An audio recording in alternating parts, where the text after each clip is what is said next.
Hello everyone, in this video we will be discussing energy bar charts, also sometimes called LOL charts, as you can probably see why right there in the middle.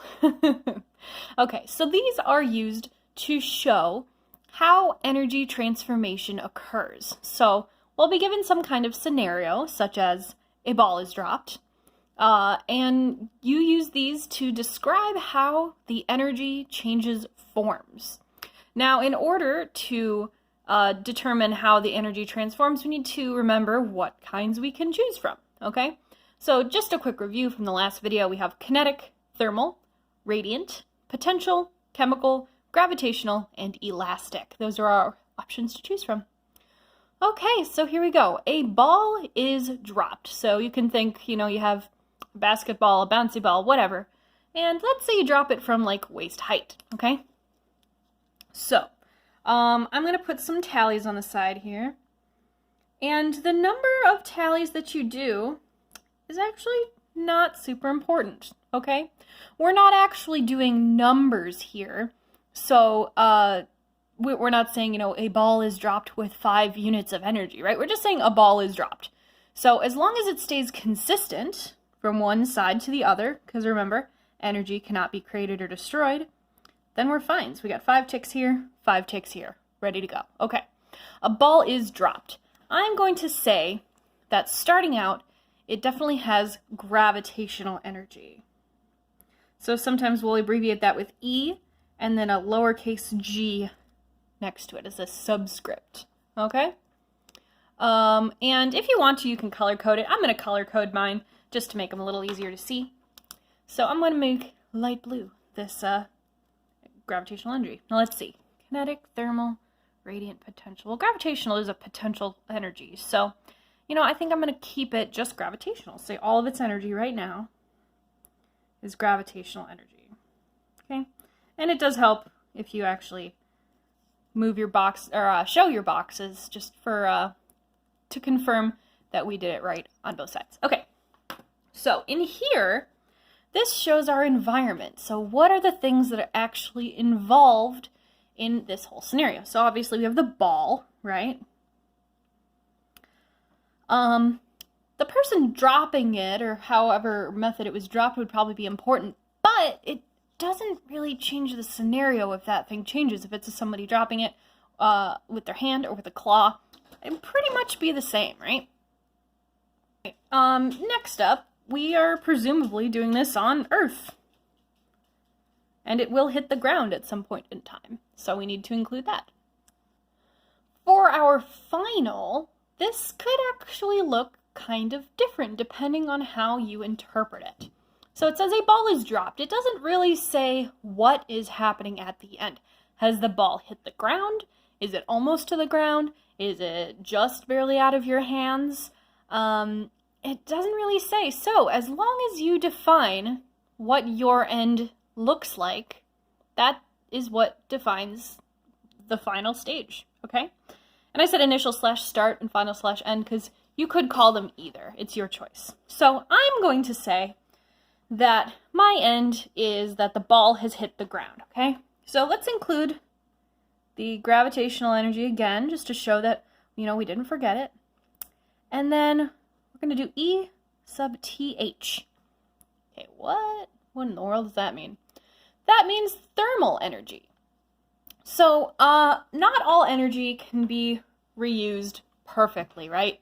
You can't necessarily get back energy that has been dissipated. You'll have to put new energy into it. So once that ball hits the ground and stops going, that energy is dissipated, and we call any dissipated energy thermal energy.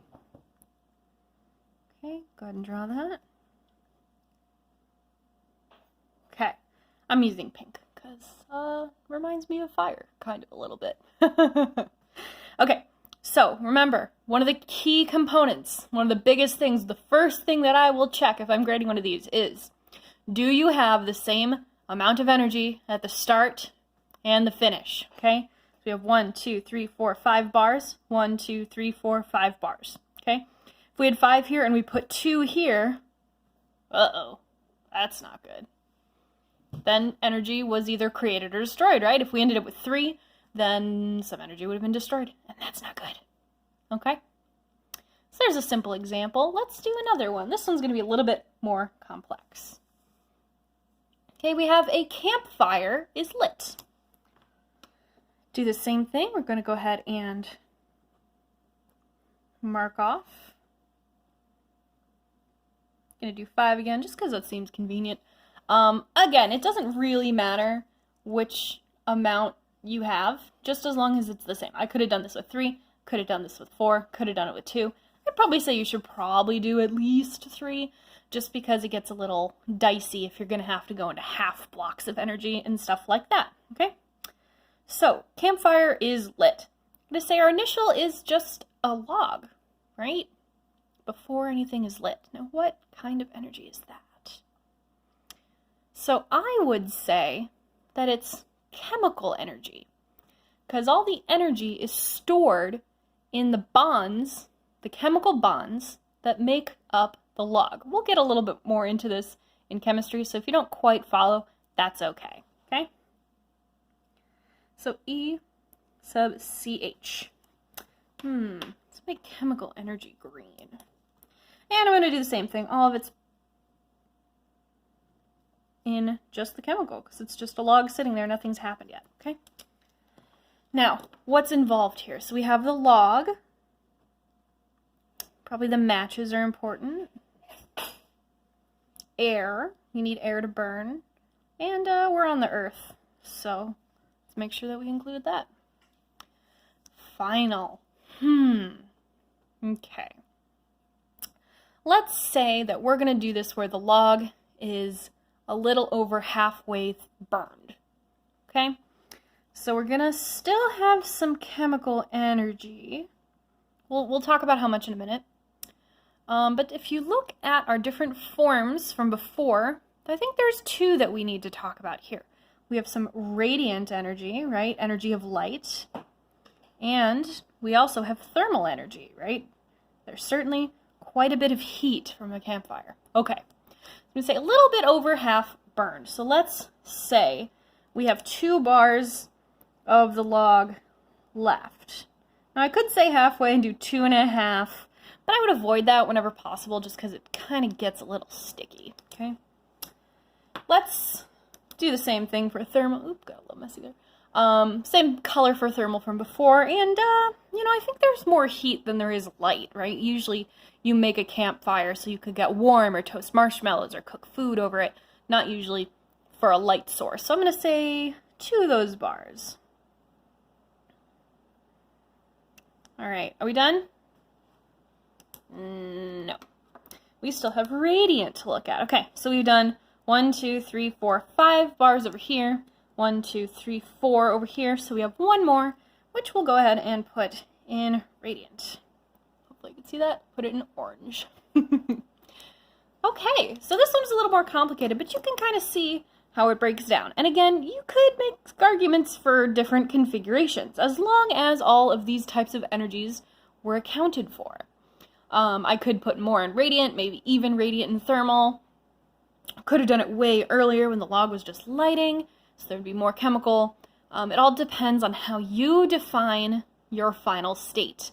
So you need to make sure that whenever you're doing a LOL chart or energy bar chart, that your end point is well defined, because if it's not, then it could be very debatable what your end should actually look like. Well, there you go. We have our situation with the ball dropped and fell to the ground. We have one, the campfire was lit, or a log was lit. And that shows our energy transformations. We will be doing more complex ones in the future, and actually I'll probably be doing one more video on the energy bar charts with a more complex scenario. But these are the basics and should get you through most of what we have to do in this energy unit. Have a great day, everyone!